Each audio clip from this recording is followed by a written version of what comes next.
அடர்ந்த பச்சை காட்டுல ஒரு குட்டி பாம்பு மரக்கிளையிலிருந்து மெதுவா கீழே இறங்கிச்சு.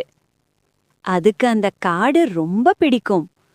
ஒவ்வொரு மரமும் அதோட நல்ல நண்பன். அப்போ திடீர்னு கிளிங் கிளிங்னு ஒரு மின்னும் சத்தம். பாம்பு திரும்பி பார்த்தது.